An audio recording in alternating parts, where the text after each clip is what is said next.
Wycheproof tried to boost its population, and it worked well. Families from around Australia made the move looking for a tree change and a new way of life. But as Linda Kincaid reports, that is not what they found. Lured into town and tempted with promises, a beautiful country lifestyle, a home for just $1 a week rent, and help finding a job. These two can have me home a little bit more. I don't have to do the long hours that I was doing up there. It's been a very positive program. I'd encourage other communities to look at doing something like this too. Too good to be true? You bet. You wouldn't put your dog in the place? I wouldn't be paid to live here. Derelict, dangerous, disgusting. This is one of the worst rooms that we found. Brittle timber that just... So what termites are all through this? Termites are all through it, they're just eating it like there's no tomorrow. We catch roughly on average about 5-6 mice a night. A collapsed septic tank. No toilet. There's my toilet. What do I do? No shower, no power. Ceilings and walls that are caving in. Told they were in need of a patch-up. Really, they need to be pulled down. I can't believe they put places like this up for people. Wycheproof, an isolated town in northwest Victoria, launched the $1 rent a farmhouse scheme last year, with inquiries from as far away as Ireland. In exchange for a nominal rent, residents were expected to renovate and refurbish. On paper, the scheme sounded like a great idea.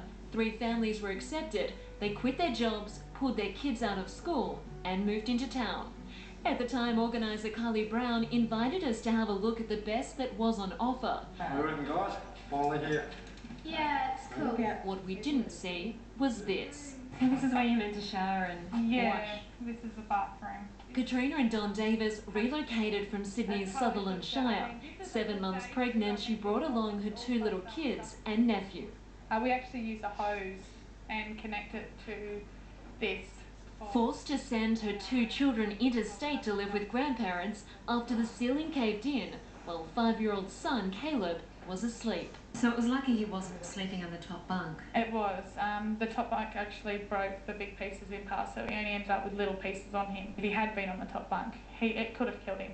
A lot of the houses in country towns are extremely old, and you know that can happen in any house. It doesn't. Organiser Carly Brown denies there are any major problems. I don't think anyone with the program comes here expecting it to be a palace. Katrina, who's 7 months pregnant, claims that you told her she could dig a hole in the ground.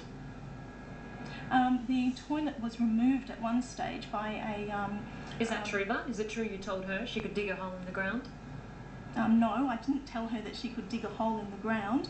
Power Corp will turn off the electricity in coming weeks, saying the home has been deemed unsafe and a fire risk. I think Kylie has no comprehension of actually living in these houses. This was the main bedroom.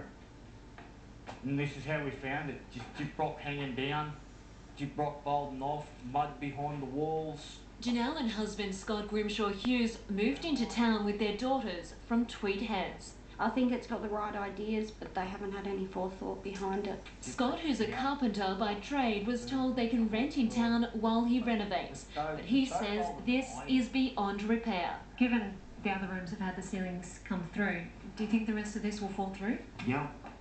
Won't be long and it'll all come down. Half the town's told us that the owners never intended for them to be rented out to anybody again. The scheme was based on a successful program in Cumnock, New South Wales, but it seems this one failed miserably. 2 out of 3 families who first signed up are devastated.